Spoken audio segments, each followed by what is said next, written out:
Financially independent ಆದಾಗ ನೀವು ಯಾರ ಹತ್ರನು ಪರ್ಮಿಷನ್ ಕೇಳೋ ಅವಶ್ಯಕತೆ ಇರೋದಿಲ್ಲ. ಕರೆಕ್ಟ್. ಓಕೆ, ನಿಮ್ಮ ಲೈಫ್ ನ ನೀವೇ ರೂಪಿಸ್ಕೊಳ್ಬಹುದು.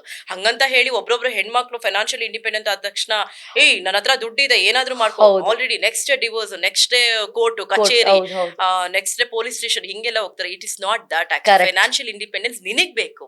ನಿನಗೆ ಏನ್ ಆಸೆ ಪಟ್ಟಿದ್ಯೋ ತಗೊಳಕ್ ಬೇಕು, ನಿನಗ್ ನಿಂತ್ಕೊಳಕ್ ಬೇಕು. ಫೈನಾನ್ಷಿಯಲ್ ಇಂಡಿಪೆಂಡೆನ್ಸ್ ಅದನ್ನ ಮಿಸ್ಯೂಸ್ ಮಾಡ್ಕೋಬಾರ್ದು. ಹೌದು, ಒಂದಷ್ಟು ಜನ ಇದ್ದಾರೆ.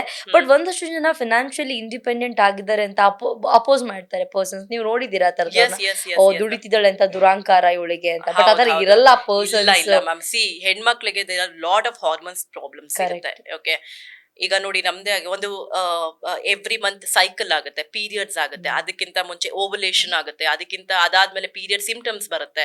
ಓಕೆ, ಇದೆಲ್ಲ ಹಾರ್ಮೋನ್ಸ್ ಪ್ರಾಬ್ಲಮ್ ಆಗುತ್ತೆ. ನಾನು ನಿಮ್ಗೆ ಹೇಳ್ತೀರಾ ದುರಾಂಕಾರ ಏನಕ್ಕೆ ತೋರಿಸ್ತಾರೆ ಅಂತ. ಇದೆಲ್ಲಾದ್ರೂ ಮಧ್ಯದಲ್ಲಿ 9 to 5 ಜಾಬ್ ಮಾಡ್ಬೇಕು ಅಂದಾಗ, ಇಫ್ ಐ ಮೀನ್ Including ಮನೆಗೆ. If I mean cycle PMS ಅಲ್ಲಿ ಇದ್ದಾಗ 9 to 5 ಜಾಬ್ ಮಾಡಿ ಮನೆಗೆ ಬಂದಾಗ ಆ ಫ್ರಸ್ಟ್ರೇಷನ್ ಅವಳಿಗೆ ಕಾಣುತ್ತೆ.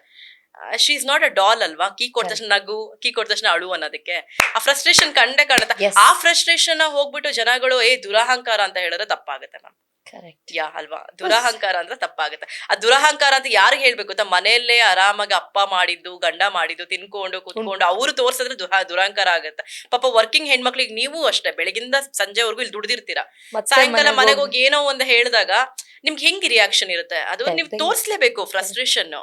ಹುಡುಗರಿಗೆ ಮಾತ್ರ ಫ್ರಸ್ಟ್ರೇಷನ್ ಇರುತ್ತೆ, ಹೆಣ್ಮಕ್ಳಿಗೂ ಇರುತ್ತೆ ಫ್ರಸ್ಟ್ರೇಷನ್. ಯಾ